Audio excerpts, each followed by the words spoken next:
William Astor Kirk. William Astor Kirk, October 5, 1922, August 12, 2011, was a professor, author, a church lay leader, and a social activist who worked for racial equality, gay rights, and to end segregation in the United Methodist Church. He also served in the Office of Economic Opportunity after being appointed by President Lyndon Baines Johnson. A contemporary of Heman Sweatt, he sought equal access to higher education at the University of Texas and eventually was the first African American to be awarded a political science doctorate by UT. Personal life. William Astor Bill Kirk was born into poverty on October 5, 1922 in Harleton, an unincorporated community in deeply segregated East Texas. His parents were Alex and Exella Kirk. Kirk married Vivian Tramble in 1946. They had two children, William A. Kirk Jr. and Marie Kirk Dunn. Kirk is the uncle of former Ambassador Ron Kirk. He was a Christian from an early age and was active in the United Methodist Church. Kirk joined the Foundry United Methodist Church in 1984, located in Washington, D.C., and was a very active member for 25 years. His wife died on March 31, 2010. Kirk died the following year at Washington Hospital Center. A memorial was held at Foundry United Methodist Church, officiated by the senior pastor, Reverend Dean Snyder. Defining farm boy experiences. Kirk was born and reared on a 29-acre farm his father had inherited. His daily activities included caring for livestock, milking the cows, building the kitchen fire, drawing water from the well, and gathering eggs. He walked 4 miles to get the mail 3 times a week, picked cotton, hitched the wagon, and went with his father to the village each month. He chopped wood and plowed the fields. While plowing behind a mule at about 15 years of age, he had a very clear road to Damascus, transformational moment where he resolved to do something different than farm like his father. Country church. Kirk's immediate family belonged to the Macedonia United Methodist Church in Marion County. At a regular weekly revival service where his grandmother had led him to, he found himself alone on the mourner's bench. There, at age 13 and feeling pressure from the visiting preacher, he accepted Christ and joined the Macedonia Church. Looking back, he had no regrets. Kirk later wrote that this experience contributed to his becoming a leader to eliminate involuntary racial segregation in the United Methodist Church. Education.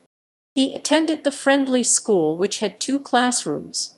Upon reaching the 6th grade, he moved up to the classroom for grades 6-10 taught by his uncle. Here, he could listen to every classroom discussion and soon became intensely interested in the intellectually challenging subjects of upper-class students. Unlike the schools for whites in the Harrison County School District, Kirk's school had no extracurricular activities, no drama or music classes, and no sports. He eagerly anticipated his graduation from the Friendly School in the spring of 1938. In 1940, Kirk graduated from Center Point High School in the East Texas town of Pittsburgh, then attended Wiley College in Marshall, Texas. In 1942, he moved to Washington, D.C., and began studying political science to earn a B.A. and M.A. at Howard University. There he worked at an IMCA and as a switchboard operator for the university, where he met his future wife, Vivian Tramble. In 1946, Kirk earned his B.A. degree and was awarded his M.A. degree in 1947. Kirk was a Fulbright scholar and attended the London School of Economics and Political Science from 1952 to 1953.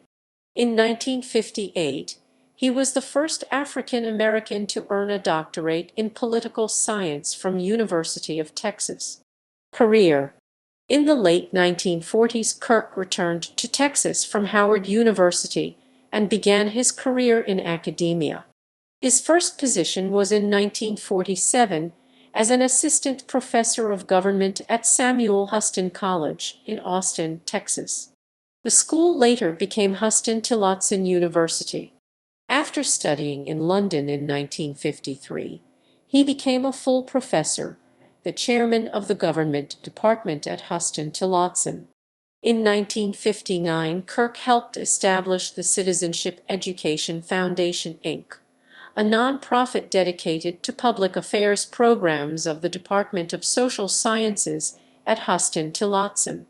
Working with the CEF, he secured the approval of a $25,000 restricted grant from the Ford Foundation. However, the school's leadership demanded that half of the funds must be given to the administration, not the public affairs programs. Faced with this dilemma, Kirk did not accept the grant and resigned from Huston-Tillotson June 30, 1960. In 1968, President Lyndon B. Johnson pressed Kirk into accepting the position of Deputy Regional Director of the Southwest Region for the U.S. Office of Economic Opportunity. He was later promoted to Washington and continued to serve under the administrations of Nixon, Ford, Carter, and Reagan. After leaving federal employment, Kirk founded the Organization Management Services Corporation and was its CEO. He also served as an adjunct professor in the Graduate School of Management and Technology at the University of Maryland and held teaching positions at the Boston University School of Theology and Rutgers. Support for civil rights. Kirk took action many civil rights issues during his time in Austin, Knox, and Texas school districts. Kirk worked as an organizer for the Austin chapter of the Knox 1940s and became a leader. When the state Knox challenged school districts in LaGrange and Waxahachie to test their separate but equal schools in federal courts, Kirk was enlisted to help. He made extensive studies in both districts and provided expert witness testimony in the Waxahachie Independent School District case where the judge ruled in the Knox favor. The LaGrange Independent School District agreed to immediate corrective action and settled the suit. Integrating Austin public libraries. Through peaceful protests, he helped end segregation at the Austin Public Library. At that time, blacks were only welcomed at George Washington Carver Branch Library in East Austin. Kirk determined there was no statute barring blacks from using the main library or other branches. He was told equal access was assured because he could order books and they would be transferred to the Carver branch. Kirk purposely overburdened the system to protest this arrangement. He requested multi-volume references materials, challenging the system. In the summer of 1951, Kirk requested the City Council make a declaration on the policy.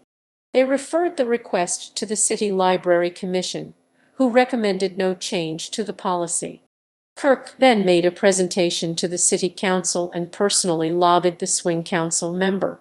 After a postponement, the City Council voted on December 27, 1951, desegregate the Austin Public Library, integrating Zilker Park and Barton Creek pools. In 1948, at the request of two of his Huston-Tillotson students, Kirk sought to change the practice of segregation at Zilker Park and Barton Creek Pool. He met with the director of Austin's Park and Recreations, who was sympathetic. Together they initiated a plan of unpublicized student visits and use of various facilities at Zilker Park. Subsequently, blacks began to use the park and also the pool, which is located within the park. Black Texans applying to University of Texas Grad School. In April 1948, college students from historically black Texas schools converged at Huston-Tillotson with the intention of applying to University of Texas Graduate School. This was after Thurgood Marshall had been in Austin to argue the Sweatt v. Painter case and had said at a rally that applications from blacks were forthcoming. When 33 were barred from submitting their applications for grad school at UT, the group went to Senate chamber. Governor Jester heard their message. Kirk, whose own suit was pending, spoke for the group and was quoted in the local press. The UT registrar directed them to apply to Texas State University for Negroes soon, saying that's the law in Texas. Racial segregation in higher education. Knox supported Heman Sweatt in his challenge to segregated education facilities at the University of Texas.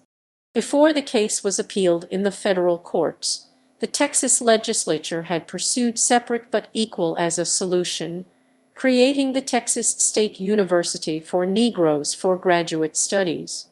In December 1947, Kirk applied to grad school at the University of Texas UT and was offered a spot at SUNY, but because the SUNY lacked adequate resources for his program, he declined. Kirk applied again in 1948 and was admitted to SUNY. However, his courses were not going to be taught at the Austin campus. Finally, in the fall of 1949, he was assigned classes that were taught by Austin UT professors but held at the IMCA. Kirk found this unacceptable and demanded his tuition be refunded. The University of Texas allowed Kirk to attend classes on campus in the spring of 1950. This was to ensure that Kirk's blackness wouldn't rub off on the white students. Kirk threatened to sue.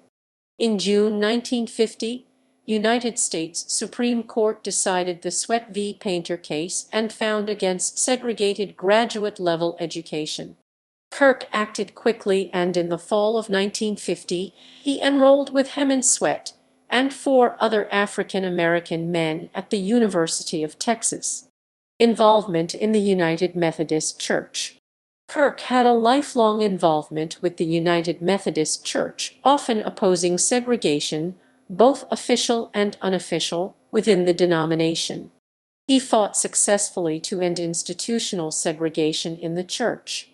From 1961 to 1966, he was the director of the Public Affairs Department of the Board of Church and Society. In 1987 and 1988, he was the board's interim executive. While a professor at Huston-Tillotson College in 1960, he became secretary of the Committee of Five. This group had a mandate to end racial segregation within the denomination.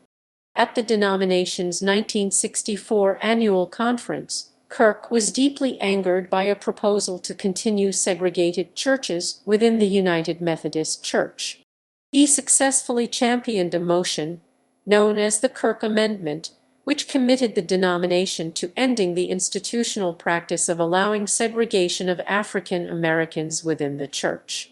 Later, he became chair of the Committee of Five and played a part in negotiating the mergers of North Carolina, Virginia, and the Delaware annual conferences.